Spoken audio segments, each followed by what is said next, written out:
Hey guys, welcome to another episode of Bob's Woodshop. Today I'm going to be showing you how I make these really pretty spinning tops. The New Jersey wood turners make these tops for charity. We do this every year, and we do these for the Children's Specialized Hospital of New Jersey. It's quite a bit of fun for us, and we get to raise money for our favorite charity. So this is a batch that I made the other day. I'm going to show you how I make these. You can see there's lots of pretty colors in here, and here's one that's got a knurled bottom. One of the things, the secret that I think, is using complementary colors. So on this one I'm using cool colors, and on this one I'm using hot colors, which are usually yellow, orange, and red, and you can get green and purple and blue for the cool colors. I'm also going to be showing you how to do some of this texturing like this, and this is done with a variety of tools. And I'm also going to be showing you how I make these nice little beads on here. So I like putting the bead on there. On this one I've got 3 beads, 1, 2, 3, and I'm using a variety of these texturing or knurling type tools. So the main tools that I'm going to be using for this, I'm going to be using my spindle roughing gouge, right? I'm going to be using a small spindle gouge, right? I'm going to be using a 3/8 inch bowl gouge. I have a 3/8 inch spindle gouge, but I just happen to like this tool a little bit more than my spindle gouge. I'm going to be using a Beading to evacuate a lot of the wood around the stem. This is the tool that I use to make these beads, this little tiny beading tool. And then sometimes I also use this larger beading tool. So for instance, this beading tool made that bead, and then I use the smaller one to make this bead, right? There's an infinite amount of textures and colors and color combinations, so none of them are the same. I'm also going to be using my skew chisel to make the tenon. I'm going to show you how to do that in a couple minutes. And I'm going to use a variety of texturing tools. So I'm going to be using a chatter tool, and you can buy these commercially, or you can actually make your own. This is a handmade chattering tool with just a jigsaw blade in it. And then I've got 2 knurling tools. These are Wagner tools. I've got a thin one and a wider one, and then you can see this is a texturing tool also, and these come in different amount of teeth. If you look closely there, you've got different teeth configurations and sizes, and all these make up these different types of textures and patterns that we can do. Then the other thing is the colors, and there's a wide variety of markers that you can purchase. I just got this off Amazon. This whole kit, I think there's 24 of them in here, was only $13. Again, there's a infinite amount of color markers that you can get. I've used Sharpies in the past. I've used Prismacolors, a bunch of different ones. But so let's get started, and I'm going to show you how to do this. First thing up, I've got to do a little bit of sharpening. Prior to turning it, I like to give the tools a little bit of sharpening.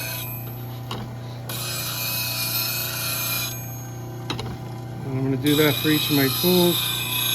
I'm not going to show you all these, just make sure you're using sharp tools whenever you're turning. It's a lot safer and a lot more fun. And I'm doing my Beading also. I'm going to do that freehand. And I'm going to be doing the skew chisel. And I'm going to do that freehand. I'm starting out with some clear maple. These are 4 1/4. They could be 4 1/2 by about almost 2 inches by 2 inches. And the first thing we need to do is put this into a scroll chuck. We're going to put this into a scroll chuck, and we're going to turn a tenon. Okay, prior to turning, I always like to put a little bit of Johnson's paste wax on the bed here, and I'll do it underneath the banjo as well. And this will make this whole thing slide a lot better. And then I really like these two little holders here that enable me to put my tools there. So this is a long bent lathe. And it's real handy to have these tools here. I really don't want to be reaching up here. It's really handy to put these tools here.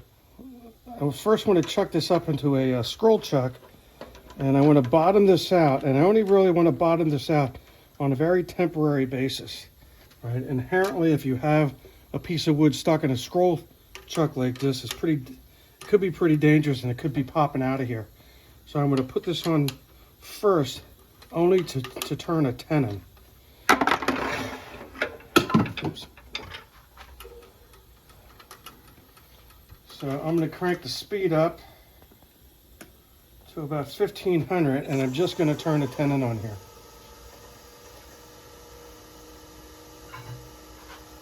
And I'm going to be doing that with my skew chisel. And I'm going to put it at an angle about here.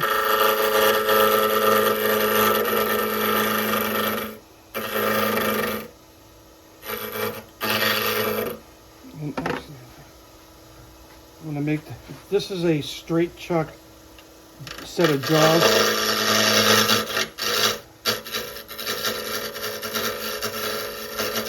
So I'm going to do that and make this more round. It could be a little bit more round, but that's going to work. And then I want to reverse chuck this and do this so that the tenon is not bottomed out on the scroll chuck. If it is bottomed out on the scroll chuck, there's a really good chance it's going to fly off this scroll chuck. So put this in nice and tight, and you don't want the bottom of the tenon touching the face of those jaws, otherwise it's very unstable. I'm going to give that a nice good snug, and now I'm ready to do the turning.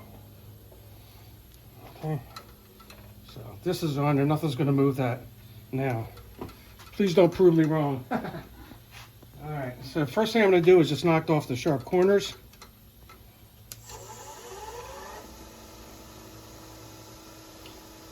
I'm going to crank this up to about 2,000.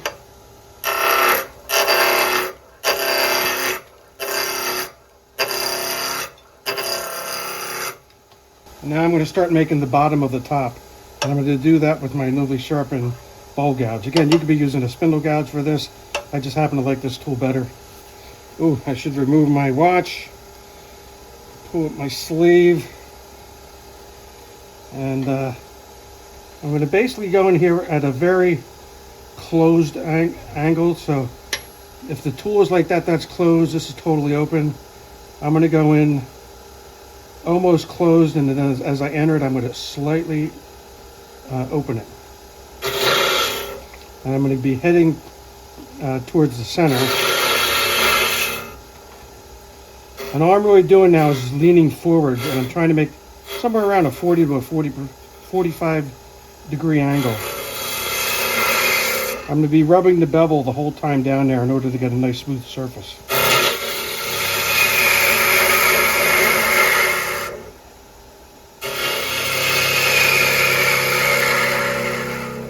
I'm putting some back pressure here so that I don't skate.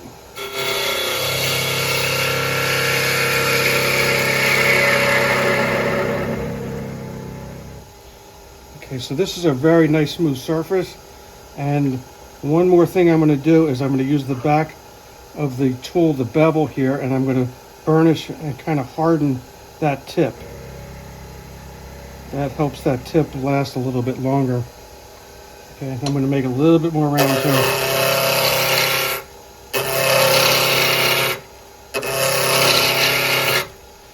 Okay. So that's a glass smooth finish here right now. I'm going to make this a little bit more round.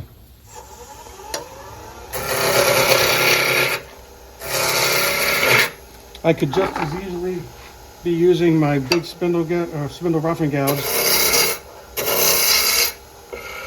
Okay, now I'm round. I know that because I'm not getting any ka-chunk, ka-chunk, ka-chunk. So now we're at the stage that we want to start decorating the bottom of the top. This Nova Galaxy lathe is really nice. You might notice I've got an electronic brake on here. So on the bottom of this top, I'm going to be using some hot colors. And I'm going to put the colors on before I use one of the texturing tools. I'm going to slow the lathe down. Going 250 right now.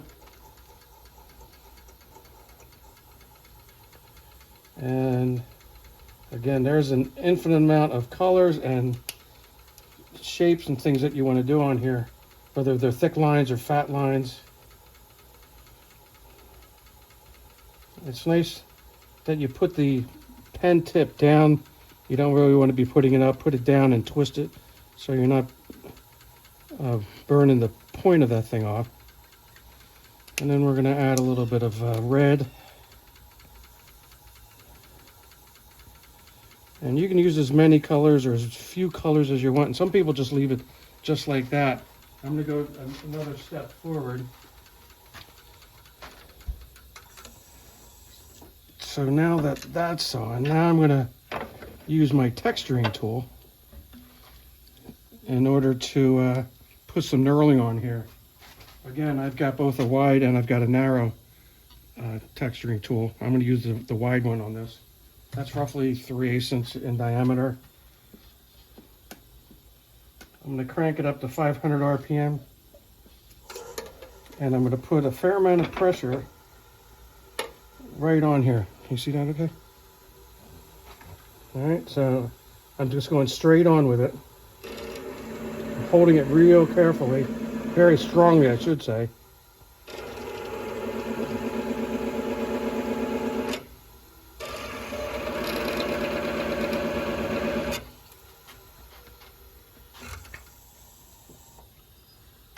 Okay, so that creates a very beautiful design. And the last thing I usually do is separate the colors with my skew chisel.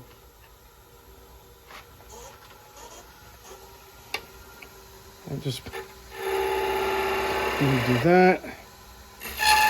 This helps prevent some of the bleeding of the colors, but I'm going to fix that a little bit later anyway. And then the other thing I like to do is I've got a Nick Agar Chromacraft marker here, and this is nice. And I crank the speed down again. I'm just going to be using that chisel tip to do that, and that's very attractive. Okay, so from there I'm going to go ahead and start making the top of the top and the stem. Okay, so now I'm going to start making the body of the top, and I've got to start making the stem.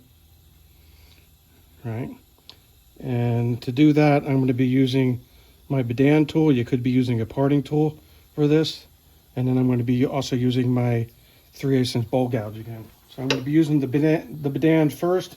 And traditionally, I've been used in order to excavate all this wood. I've traditionally used my my bowl gouge here in order to make a big cove here. But recently, I've discovered it's a lot easier and faster to use a Beading tool in this situation. So I'm going 2200 RPM, and I just push straight in.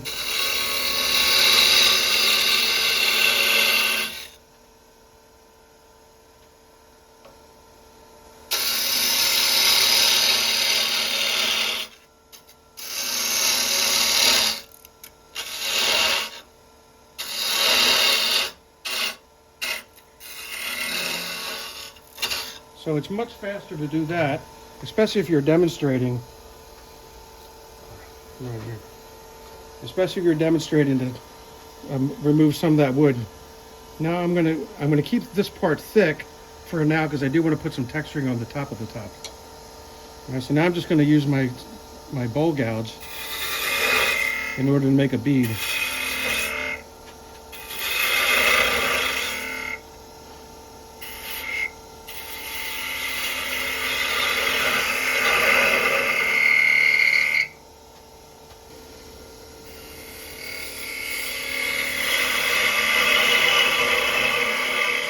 So on the top one I'm going to use in this application is my commercially made chatter tool. And this is really good, especially when you're demonstrating, to get a lot of attention from the crowd, because it makes a horrific sound. Let me back this up a little bit. Okay. So hold your ears, people.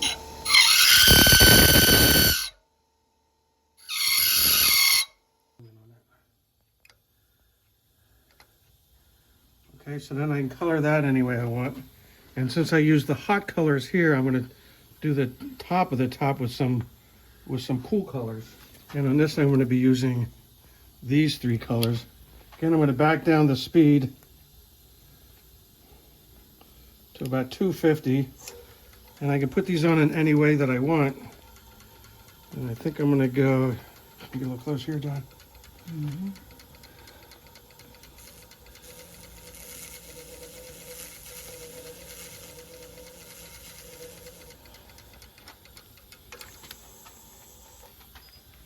Get on that, yep. All right, and we're gonna go with some blue.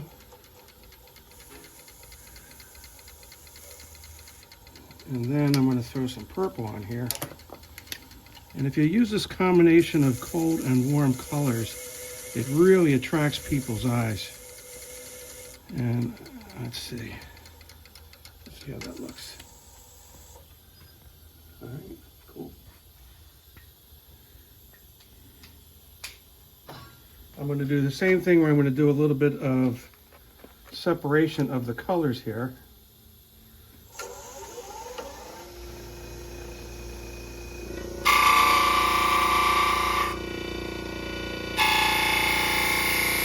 Okay, something's vibrating.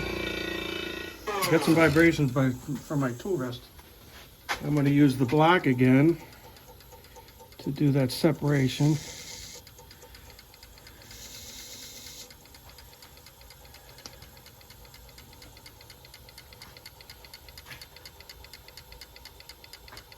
And I think I'm going to just go ahead and put another warm color in here on the very edge. I'm going to use a pink.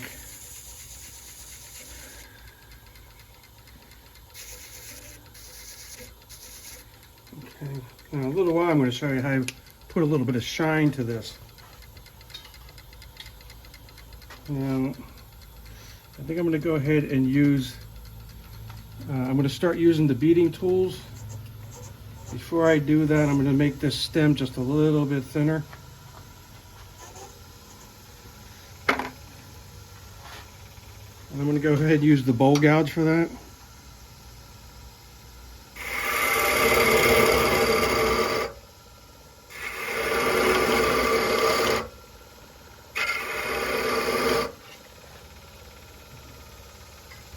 And I could be using that tool. I think I will, just for demonstration purposes.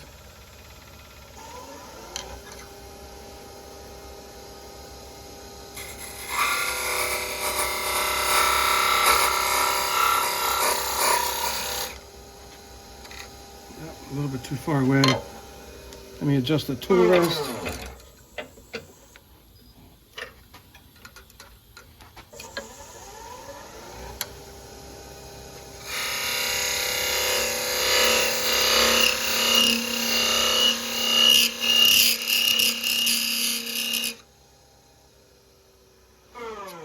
If you don't have one of these tools, you can do that by hand if you're good enough. You can do that with a small spindle gouge. Get in on that. Okay. And now I'm going to make a bead on top of a bead. That's about a 1/4 inch bead. This is about a 1/8 inch bead. And I'm going to try that now. This tool I usually go straight in.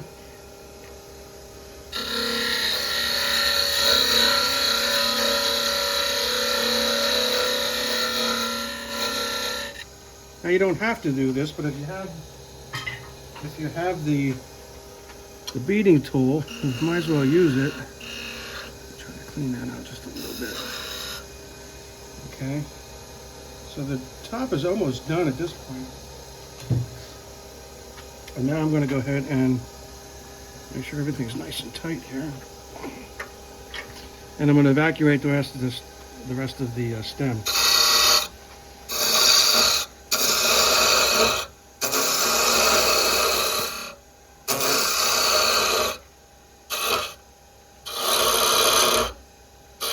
Now, this is terrific experience to do some spindle work. A lot of fine work right in here. Always have the flute pointed in the direction that you're going downhill.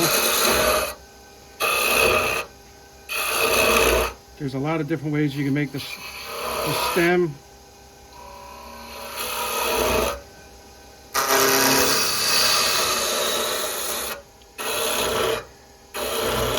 You can choose to decorate the stem. You don't need to. I like putting some colors on it, which I'll show you in a minute here.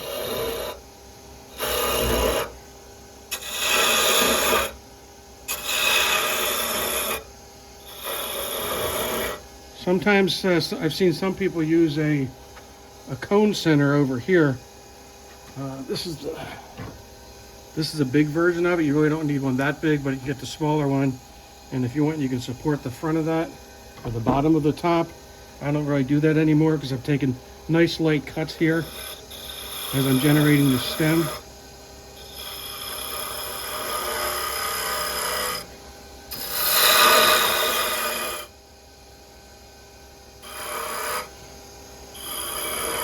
A good stem diameter is somewhere between 1/8 and 1/4 of an inch. If it's much bigger than that, it makes it a little bit harder to spin. Okay, so you can see this is nice and very colorful here.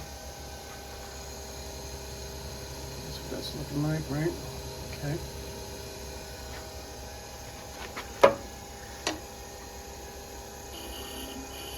I'll take a nice light cut here.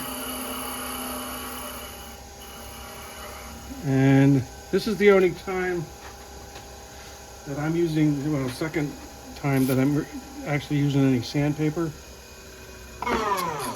Yeah, and that electronic brake is fantastic. So I will use a little bit of sandpaper right here.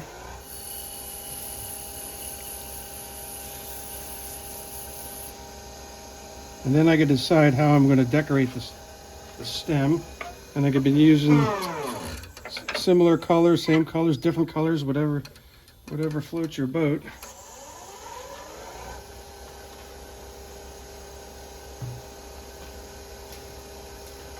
I like a little bit more preference to the hot colors, so I'm going to do that again. I use the yellow, orange, red. I'm going to duplicate that here.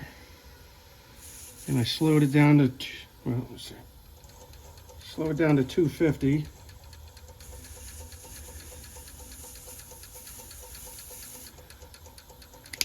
And then I'm going to do orange on this bead.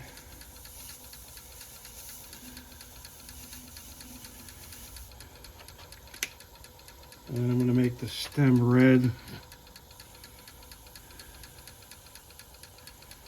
So if you're doing this in a demonstration mode and the kids are watching you do this, and the parents maybe, one thing I really like doing is say, all right, kiddies, what are your favorite couple colors, 2-3 colors? And they are more than happy to tell you what they would like to get. And you can see how nice and colorful this thing just really pops.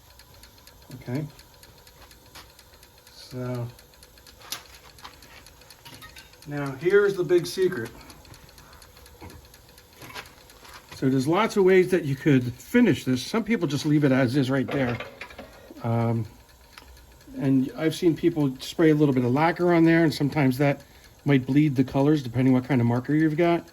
I've seen people spray a little bit of shellac on there, which is another good option, which typically does not spread the colors. Or bleed the colors, I should say. A little more red on this here. And last year I found out that if you take your Beal buffing system and take the carnauba wax out of there, it'll put a finish on there that's just fantastic, right? And It's a nice hard finish and it doesn't bleed the colors. And this gives it a little bit of sex appeal and shine. And it's real easy to put on. So just rub this on.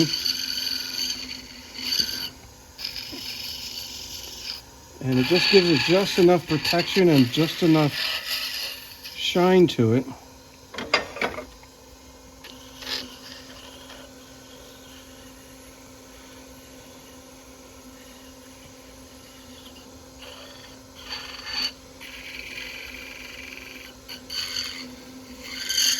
Let me get some paper towel. Okay, then I'll buff it a little bit with paper towel. You see, hardly any of that color comes off. And this is the difference between like a $5 and a $10 or a $15 top. See, just a little bit of the pink came off. Right? Okay. So now, last thing I got to do is part it off. Take a nice shot of that. You see how much it gave it, just a little bit of shine, or maybe a lot of shine. And you know, this is like just a visual explosion of colors and textures. So now I'm going to use my spindle gouge. This is a small spindle gouge, and I'm just going to roll a little bead over on this. I'm going to crank this up to 2,000 RPM. And I'm just going to run a bead. Let me just roll a bead right here.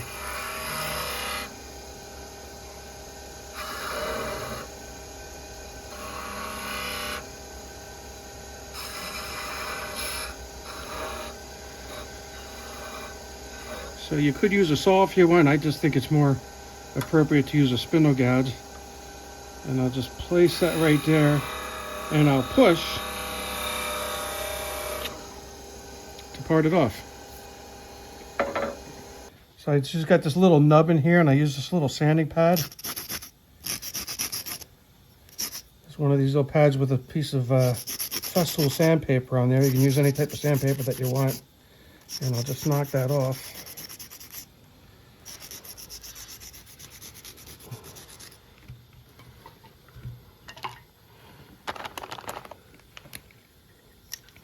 So I could have put lines on here like this just to give it a little bit more design element, and I'll color the top of that on just like that to finish it off.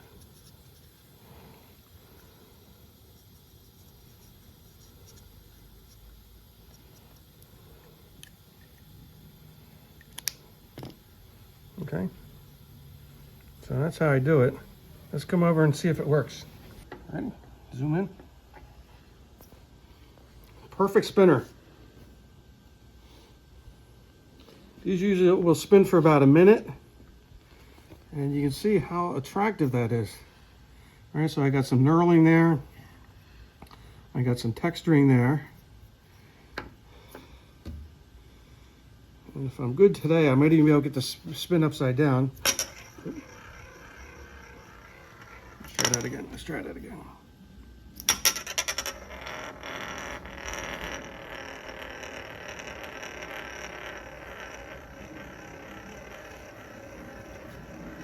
So that's how I do it. That's the secret. I think the big secret is the texturing tools, a combination of colors, throw a couple beads on there, and throw that carnauba wax on there. You got a very attractive top. Okay. Okay, this is the second one. I've prepped it down to here. And I'm going to use a different texturing tool just to show you another effect.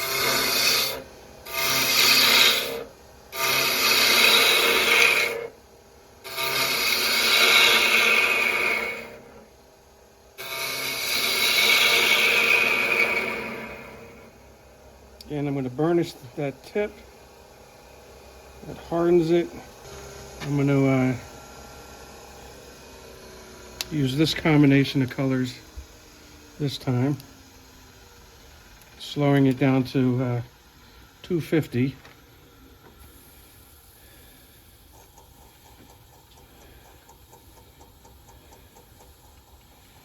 So you can pick any color combination that you want. You could be using your favorite sports teams or colors, or you could be using like a green and a red for Christmas, or black and orange coming up for Halloween next month.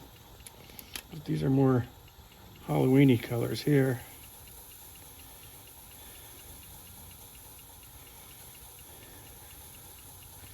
But I wanted to show you this texturing tool.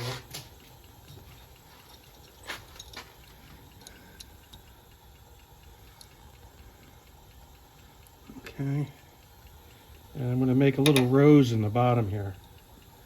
Let's see.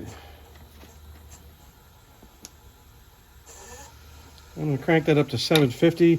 And this will give you different effects if you go straight in or if you go at an angle. On this one, I'm going to go at a little bit of an angle. You got to hold this tool very strong because it'll want to skate on you. And I'm turning it a little bit. And you can get an effect like that. All right, and then I'm gonna go straight in and see a different effect. Oops.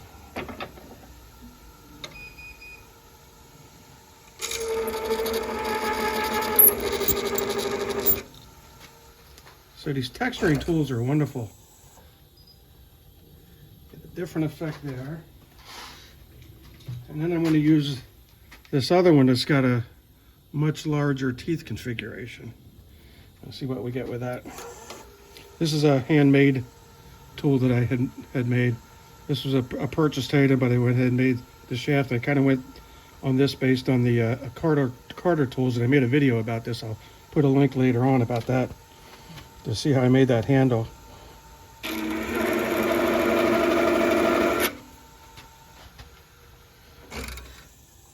I got a much bigger pattern there, right? And I'm going to go ahead and make the dividing lines.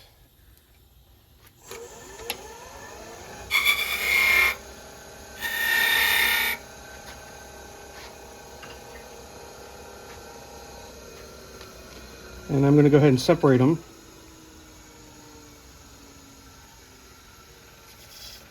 I think that separation pays off nicely.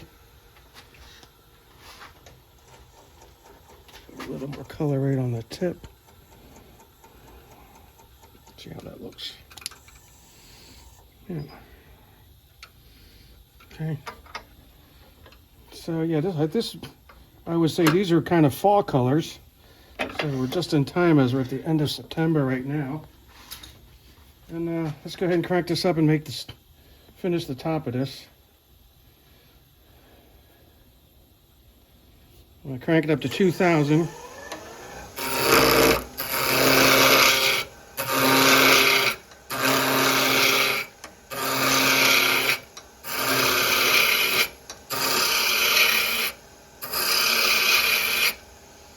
So last time I used the big spindle roughing gouge. Now I'm just using my ball gouge again. Okay. And now I'm going to evacuate this the way I usually do, by making a big cove. So when you're making a cove, you start with the tool totally open and tilt it maybe at about a 45-degree angle. Have the flute pointed in the direction that you're going. And at the bottom of the cove, you have the flute pointed up.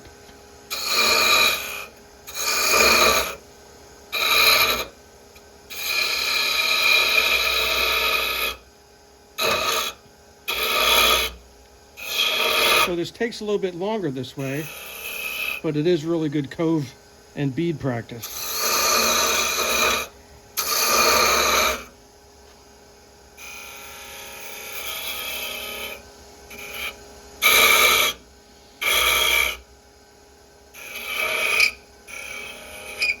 So before this gets any thinner here, I want to do some kind of decoration up on the top of the top, and this is perfectly smooth.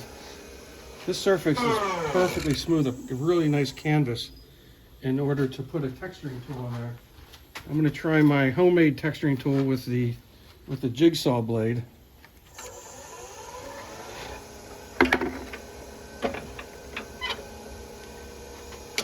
Again, this makes a heck of a racket, so hold your ears.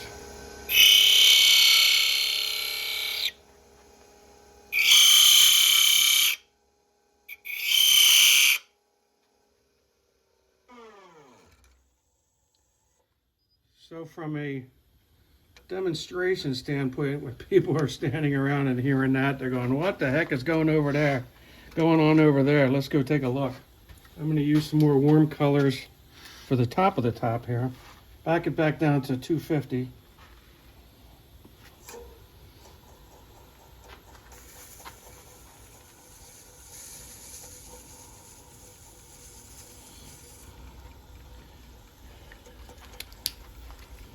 And we'll put a little bit of blue.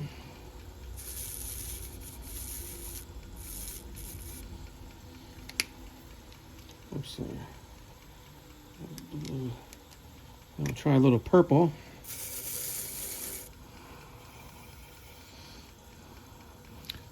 I'm not quite, let's see, I don't think I'm quite round here. Let me see. I feel, oops.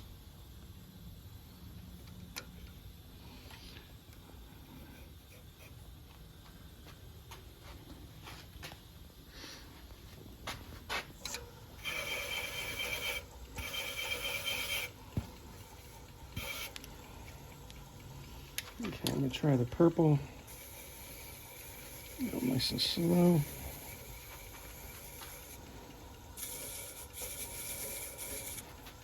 Let's take a look at that from over here, John.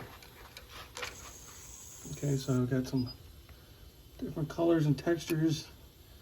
Not really crazy about that. So I'm gonna recut that. I didn't like where the green was.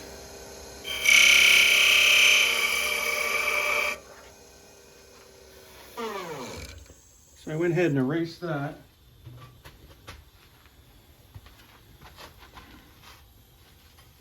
I'm going to try this texturing tool on the top.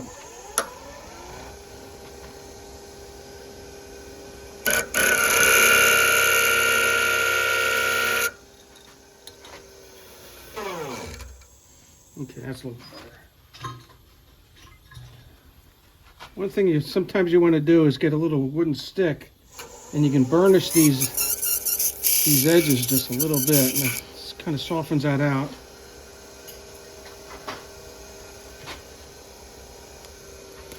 Okay, let's put a little blue on there. I'm sorry, a little green.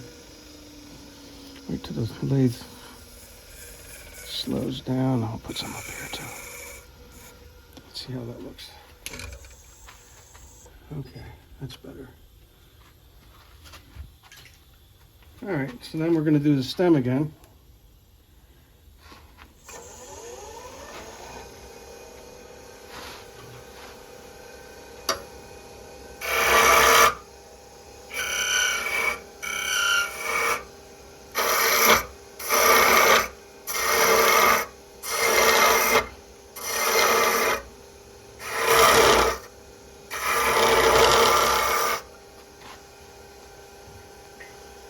We'll put a couple beads on here. Make one a little bit smaller.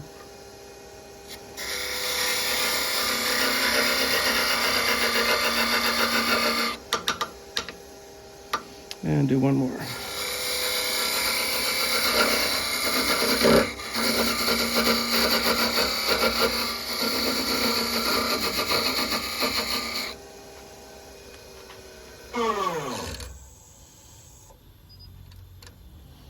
Okay, sometimes these, I do get a little bit of chip out on here, which is happening.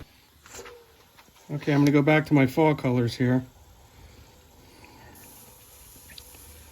And we'll do that.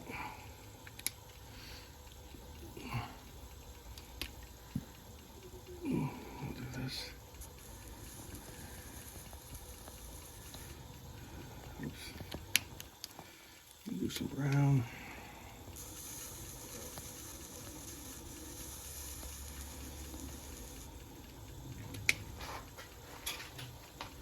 Put that dividing line in there.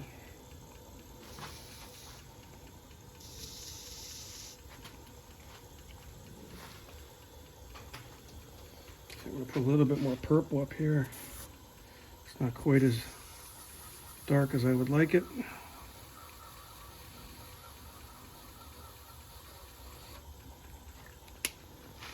Okay, now we're going to crank it back up like we did before and finish the stem. Oops.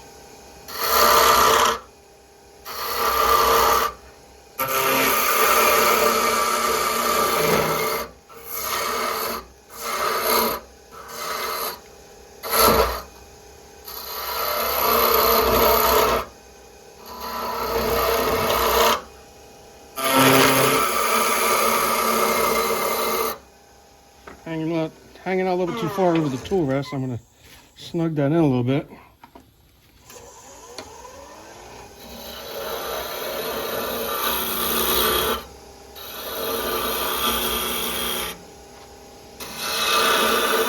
This is real gentle work here, so you're not vibrating it too much. You can't push very hard here.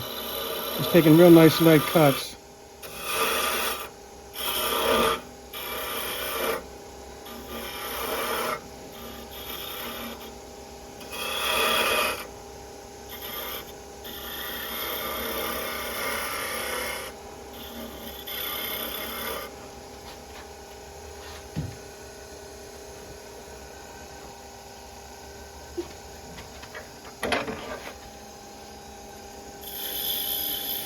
Little sandpaper right there.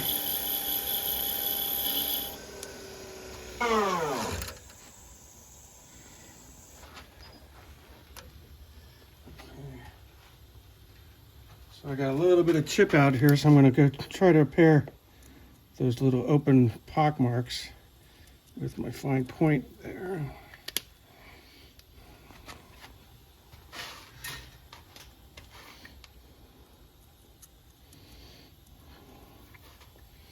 Okay, and I'm going to decorate the stem a little bit different this time.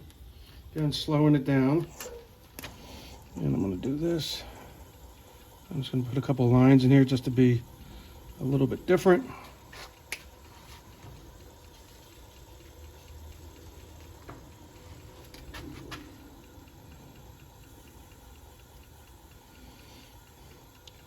This way, this is the only top that looks exactly like this in the entire world. And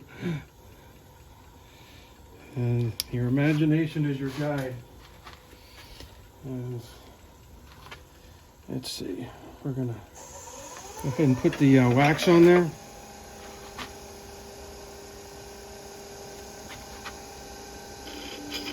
Right now it's cranked to 2,000 RPM. I've tried Johnson's, I've tried lacquer and shellac, and sometimes they just run those colors. But I found this is the best type of top coat that you can put on here. And a little bit of burnishing. So these things are the world's oldest toys. What I like to tell people when we're demonstrating is there's no batteries required with these. There's no software upgrades. It brings a smile to everybody's face. I've literally made hundreds, if not 1,000 of these things over the years. And they never fail to get people to want to turn them, and they'll spend several minutes. I've been doing it for years. I'm just fascinated by this very old, cool technology. Time to part off.